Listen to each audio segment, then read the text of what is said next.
Director Lokesh Kanagaraj ஒரு டைரக்டராக மட்டும் இல்லாமல் இப்போ ஹீரோவாகவும் என்ட்ரி கொடுத்துருக்காரு. ஸ்ருதிஹாசன் கூட சேர்ந்து இனிமேல் அப்படின்ற ஒரு ஆல்பம் சாங்கில் நடிச்சிருக்காரு.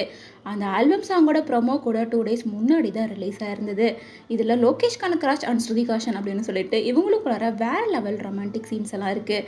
இதை பார்த்த லோகேஷ் கனகராஜ் ஃபேன்ஸ் எல்லாமே செம்ம ஷாக்கில் இருக்காங்க அப்படின்னு தான் சொல்லணும். இனிமேல் அப்படின்ற இந்த ஆல்பம் சாங்கை ஸ்ருதிஹாசன் தான் கம்போஸ் பண்ணியிருக்காங்க. அது மட்டும் இல்லாமல் கமலஹாசன் அவர்கள் தான் இந்த பாடலுக்கு லிரிக்ஸ் எழுதியிருக்காரு.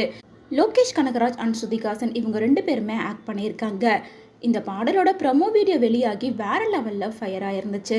தொடர்ந்து ஆக்ஷன் படமாகவே கொடுத்துட்டு இருந்த லோகேஷ் கனகராஜ் ஜானரில் இப்போது திடீர்னு இவ்வளோ ரொமான்டிக் எங்கேருந்து வந்துச்சு அப்படின்னு சொல்லிட்டு பலருமே இந்த கொஸ்டினை சோஷியல் மீடியாவில் கேட்டுட்ருக்காங்க.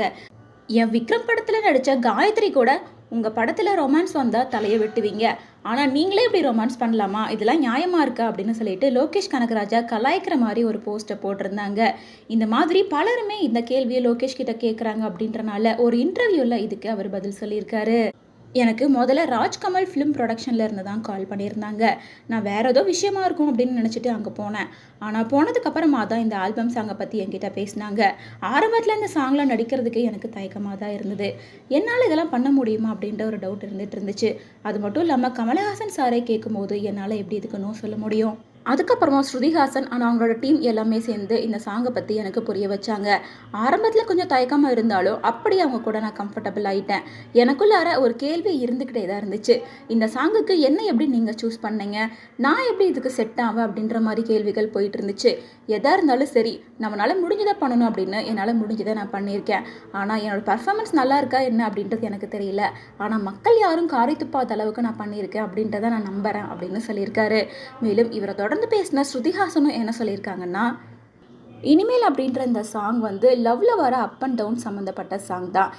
இந்த சாங்கை நான் ஆரம்பத்தில் ஃபுல்லாகவே இங்கிலீஷில் தான் எழுதியிருந்தேன். அதுக்கப்புறமா அப்பா கிட்ட ஐடியா கேட்கும்போது தான் அவர் தமிழில் எல்லா லிரிக்ஸையும் மாற்றி கொடுத்துருந்தாரு.